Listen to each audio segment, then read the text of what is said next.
வாட்ஸ்அப்ல இருக்கக்கூடிய advanced privacy chat option பத்தி கம்ப்ளீட் டீடைல்ஸ் தான் இந்த வீடியோல வந்து பார்க்க போறோம். வீடியோ ஃபுல்லா பாத்தீங்கன்னா இந்த அட்வான்ஸ்டு பிரைவேசி சேட் பத்தி டீடைல்ஸ் நீங்க வந்து தெரிஞ்சுக்க முடியும். தெரிஞ்சுக்கிறதுக்கு முன்பாக சேனலை சப்ஸ்கிரைப் பண்ணிக்கீங்க, பெல் ஐக்கனை கிளிக் பண்ணி எவ்வளோ அப்படின்றத செட் பண்ணிருங்க. வீடியோக்குள்ள போகலாம்.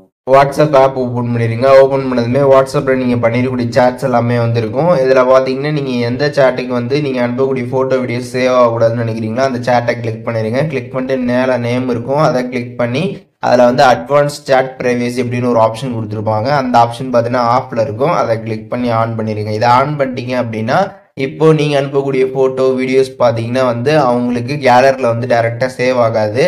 அதுக்கப்புறம் பார்த்தீங்கன்னா மெட்டா ஏஐ வந்து அவங்க சேட்ல வந்து யூஸ் பண்ண முடியாது. அதுக்கப்புறம் அவங்க சேட்ஸ் எல்லாமே வந்து எக்ஸ்போர்ட் பண்ணணும்னு நினைச்சாலும் அவங்களால பார்த்தீங்கன்னா வந்து எக்ஸ்போர்ட் வந்து பண்ண முடியாது. அதே மாதிரி அவங்க வந்து உங்களுக்கு அனுப்பக்கூடிய photo videos Meta AI chat இது எல்லாமே பார்த்தீங்கன்னா உங்களுக்கும் அப்ளிகபிள் ஆகும். அதையும் நீங்கள் தெரிஞ்சுக்கோங்க. அதே மாதிரி அவங்க அனுப்பக்கூடிய ஃபோட்டோ வீடியோஸ் உங்களுக்கும் சேவ் ஆகாது. மெட்டா ஏஐ நீங்களும் யூஸ் பண்ண முடியாது.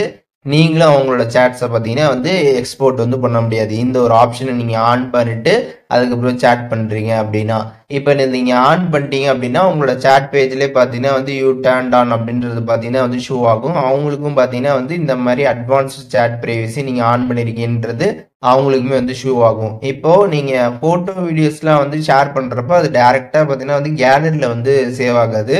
ஆனால் அதை சேவ் பண்ணணும்னு நினச்சாங்கன்னா நீங்களும் சேவ் பண்ணணும்னு நினச்சிங்கனாலும் ஜஸ்ட் அதை நீங்கள் கிளிக் பண்ணிட்டு அதில் சைடில் 3 லைன்ஸ் பட்டனை கிளிக் பண்ணி சேவ் ஆப்ஷன் கிளிக் பண்ணிங்கன்னா டேரெக்டாக வந்து சேவ் ஆகும். அது பார்த்தீங்கன்னா வந்து பண்ணிக்கலாம். பட் ஆனால் டேரெக்டாகவே ஒரு ஃபோட்டோ வீடியோ நம்ம வாட்ஸ்அப்பில் வந்து அனுப்புகிறோம் அப்படின்னா அதை டவுன்லோட் பண்ணாலுமே கேலரியில் வந்து சேவ் ஆகும்.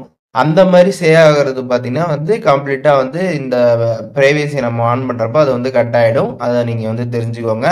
அண்ட் அதுக்கப்புறம் சேட்டெல்லாம் எக்ஸ்போர்ட் பண்ணுறப்போ பார்த்தீங்கன்னா வந்து இந்த மாதிரி எக்ஸ்போர்ட் ஆகாது அப்படின்றது வந்து ஷோ ஆகும். அதுக்கப்புறம் மெட்டா ஏஐயும் பார்த்தீங்கன்னா வந்து நாட் அவைலபிள் அப்படின்னு வரும். சேட்டில் பார்த்தீங்கன்னா மெட்டா ஏஐயும் நம்ம வந்து யூஸ் பண்ண முடியாது. ஸோ இந்த அட்வான்ஸ் ப்ரைவேசி சேட் ஆப்ஷனை பொறுத்தளவுக்கு வாட்ஸ்அப்பில் ஒரு ப்ரைவேசிக்காக பார்த்தீங்கன்னா இந்த ஒரு ஆப்ஷனை பார்த்தீங்கன்னா வந்து கொடுத்துருக்குறாங்க. இந்த ஒரு ஆப்ஷன் பற்றி இப்போ கம்ப்ளீட் டீட்டெயில்ஸ் நீங்கள் வந்து தெரிஞ்சிருப்பீங்க. இந்த ஆப்ஷன் உங்களுக்கு வாட்ஸ்அப்பில் ஷோ ஆகலை அப்படின்னா வாட்ஸ்அப்பில் ரெகுலராக அப்டேட் பண்ணிட்டே இருங்க. சீக்கிரமாகவே உங்களுக்கு இந்த ஒரு ஆப்ஷன் வந்துடும். இப்போ இந்த ஆப்ஷன் உங்களுக்கு எதுவும் டவுட் இருந்துச்சுன்னா கண்டிப்பாக கமெண்ட்ஸில் மென்ஷன் பண்ணுங்கள். நான் எல்லாருக்குமே ரிப்ளை பண்ணுறேன்.